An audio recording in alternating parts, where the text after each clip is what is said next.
年四季的更好的月，门上我是挂上一张五四。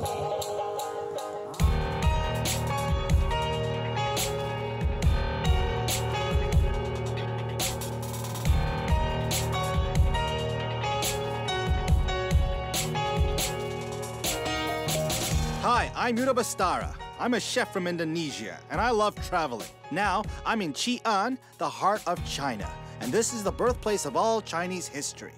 And in this place as well, the Silk Road begins and starts spreading all the food and culture to the world. Now, let's explore Xi'an. In every place that I visit, I always meet Chinese food, Chinese architecture and culture. And now, I have an opportunity to explore Xi'an, one of 4 ancient cities of the world that become the birthplace of the Chinese nation. This city is also the starting point of Silk Road, an ancient trading route that spread Chinese culture and goods all over the world.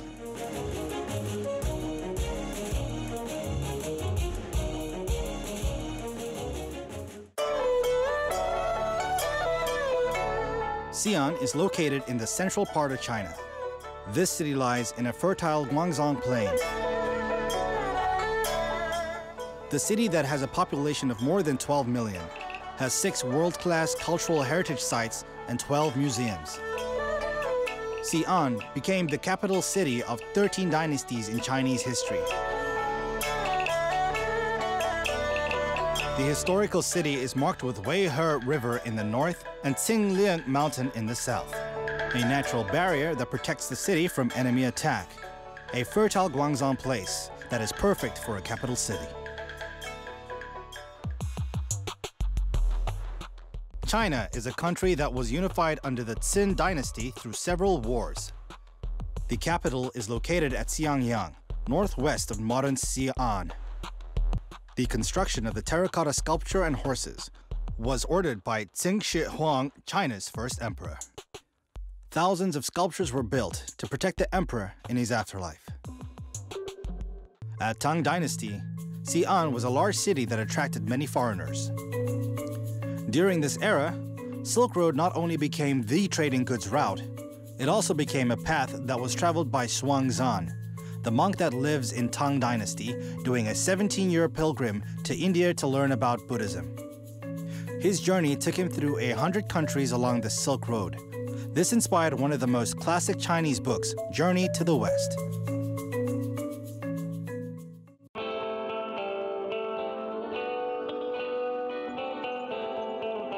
One of the best things to do in Xi'an is exploring the city wall.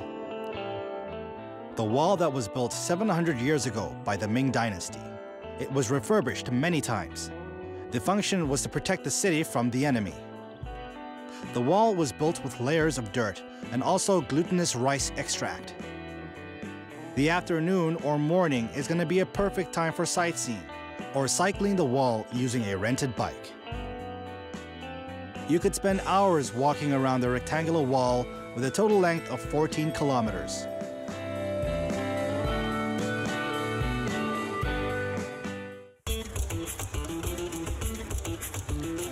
Coming to a new city is not complete without tasting their local menu.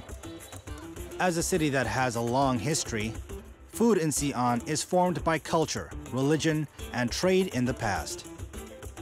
There are stories behind the taste, seasoning, and ingredients that dominate local cuisine.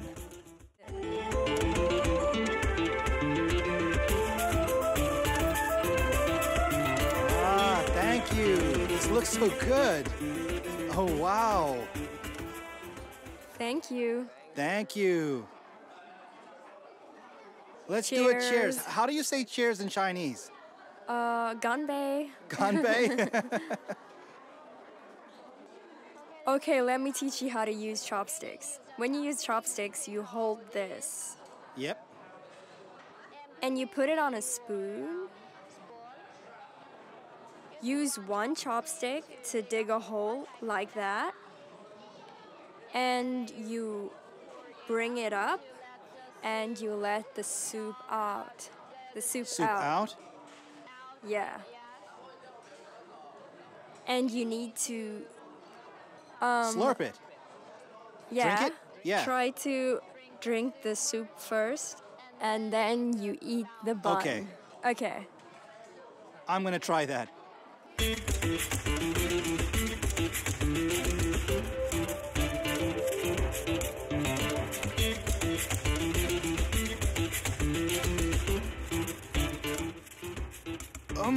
Oh my God, it's so good.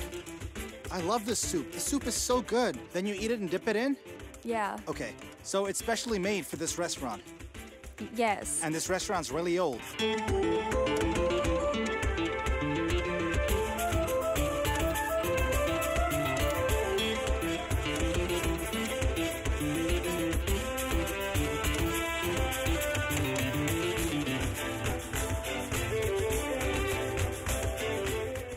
So what is that? Is that a burger? Yeah, you could simply call it a Chinese hamburger. Okay. It's also another famous snack in Xi'an.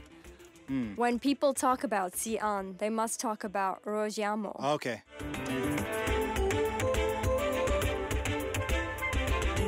Thank you, Xie. Let's try this one first. Okay? You want to try it? No.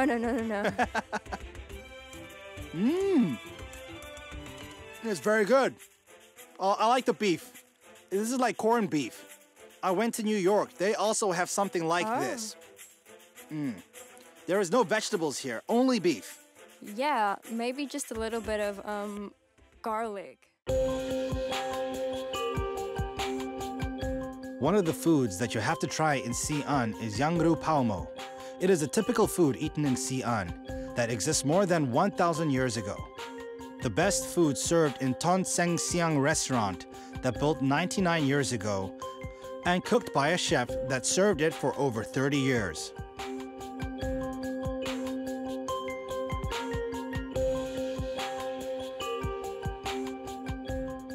When you arrive, they're gonna give you this pita bread. You have to pinch it really small, and then you cannot eat it directly because after this, you gotta give it back to the waitress and they're gonna cook it for you. So you have to do a little bit of effort to eat this.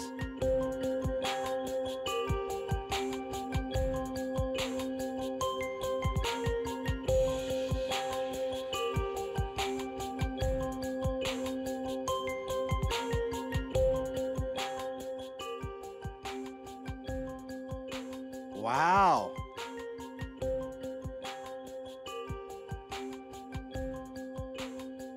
There you go. Thank you. Pleasure.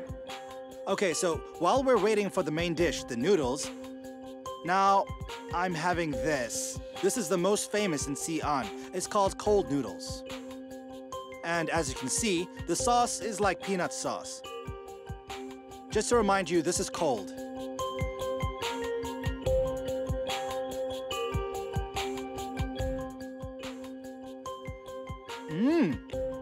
The noodle is so like chewy and the peanut sauce is so smooth and silky. I like that one. And this one is a corned beef one. It's beef that's been cooked and served cold. And you just eat it like a snack. It's good. And this one, I believe, is like the famous Chinese dumpling. But instead, because we are in a halal restaurant, instead of having pork, we are having beef over here.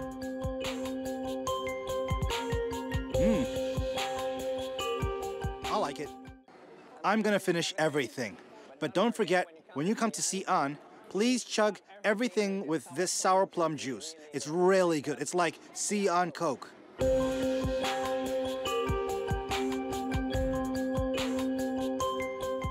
Yangro palmo is a typical food eaten in Xi'an that exists more than 1,000 years ago. The best food served in a restaurant that was built 99 years ago and cooked by a chef that served it for over 30 years.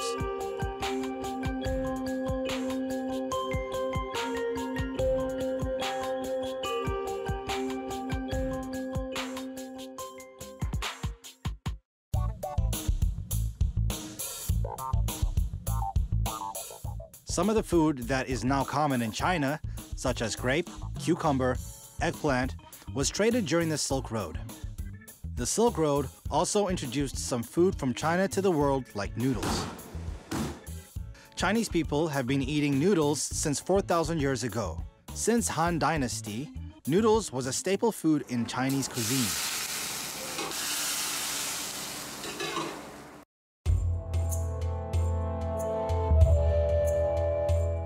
Talking about the food that spread throughout Silk Road, do not forget about the tea. The history of Chinese tea can be traced back over 4,000 years ago. The Chinese consider the drinking of tea as an exquisite art form with many customs and rituals attached to it. China was the first country that introduced tea planting techniques and processes.